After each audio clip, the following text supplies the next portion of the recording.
Hello everyone, every two, every three, at syempre hello sa every Marites around the world.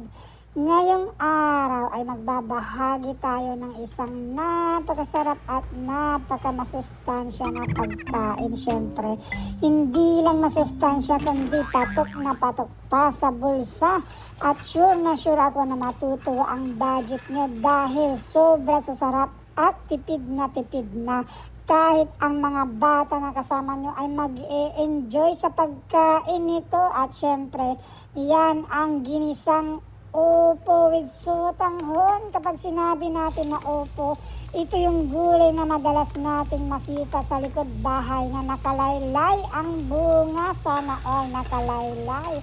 At kapag may sotanghon, sure na enjoy ka sa kain dahil alam ko na miss mo nang kumain ng pansit, pero dito ibang lasa naman ang gagawin natin. Pero sobra sa sarap at sobra sa yummy tulad ko. Pero syempre habang nanonood ka dyan at sinusundan mo ang napakadali na paraan ng pagluluto, ay syempre tuwang-tuwa ang mga Marites dyan na bitter dahil meron na naman tayong masarap na ulam. Kaya kung ako sa'yo, sundan mo lang ang pagluluto natin para mainggit din sa iyo ang kapitbahay mo at gayahin kanya na may masarap na ulam na punong-puno ng sustansya at magalang na may kasama pang pampahaba ng buhay. Ay sana all mahaba. Kaya ano pa ang hinihintay mo? Manood ka na at mas okay kapag sinasabayan mo ang ating pagluluto dahil nakita mo naman ang proseso. Napakadali at ating mga basic ingredients naka-ready na yan. Kaya let's go mga Marites, enjoy cooking!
Sobrang basic ang pagluluto natin. Nag-isa tayo ng bawang, sibuyas at syempre pinalabas natin ang katas ng kamatis. Sana all may katas, hindi tulad ng mga manonood natin ng Marites na super dry na. Aba, tuyot na tuyot in Tagalog. At syempre nilagay din natin agad ang ating chicken. Ayan yung chicken na ating pangsahog para pandagdag lasa. At syempre palalambutin muna natin yan, lulutuin natin at syempre halu-haluin natin at nilagyan din natin ng syempre ang ating puro syempre na sinasabi.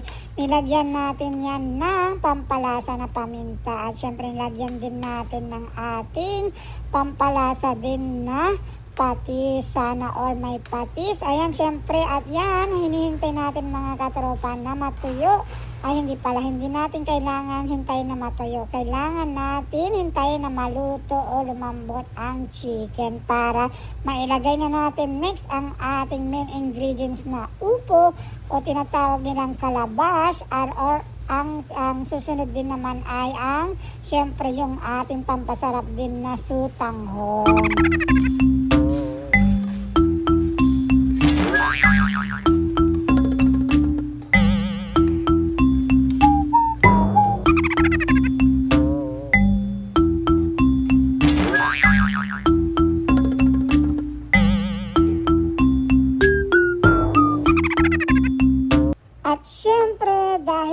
board ka na dyan sa kakahintay maluto ng ating hinahalo-halo na manok, bago natin ilagay ang ating main ingredients, main 2 ingredients, ayan, ay isa-shoutout muna natin syempre ang mga marites ng Hong Kong, ayan, syempre, at ang mga marites ng Pilipinas.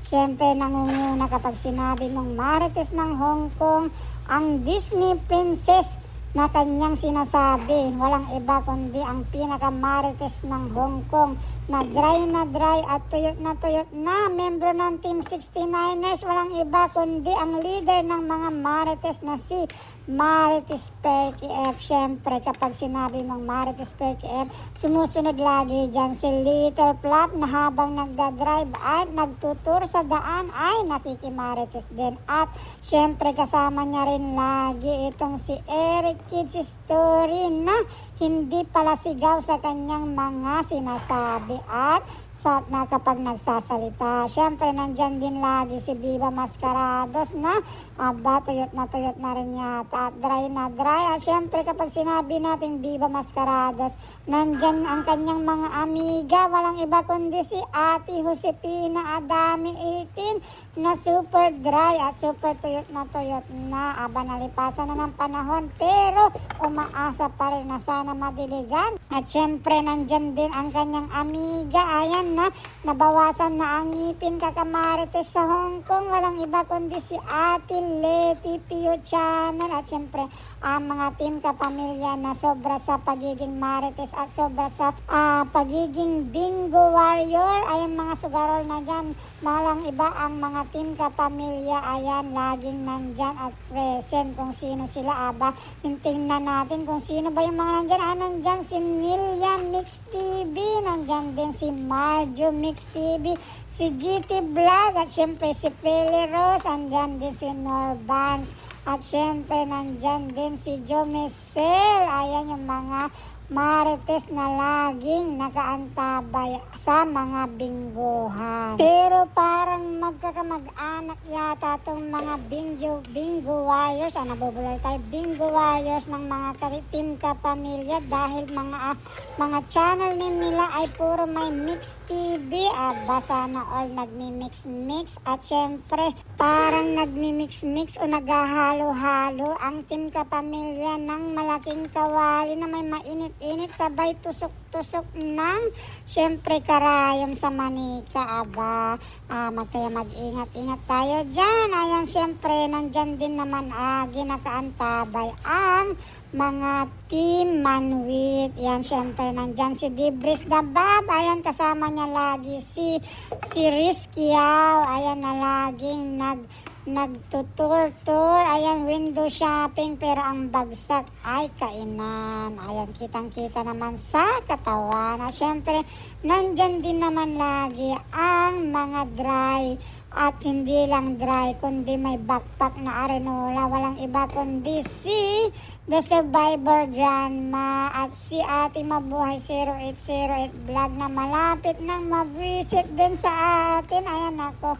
At syempre, hindi naman yan mabibisit dahil cool na cool yan. At syempre, pinaninindigan na niya na mayroon silang backpack na arenola at lagi-lagi nilang dala saan man sila pumunta. Lalong-lalo na yan si The Survivor Grandma. Ginawa na niyang hobby at ginawa na niyang habit ang kanyang arenola. Ginagamit niya panukli at lagayan ng syempre barya-barya sa kanyang tindahan. Speaking of arenola, syempre nandyan din lagi si Tita Lutz at si Tita Lutz, ang magkapatid na super dry na din at tuyot na tuyot. Syempre nandyan din ang mga kaibigan natin, ayan, walang iba kundi si Tita Lailani Sirami Vlog, si Tita Katya Life and Lebanon at si Tita Ads Diary, syempre kasama si Tony Mix Vlog at si Charles Lumawig at syempre ang mabait na kapitbahay na si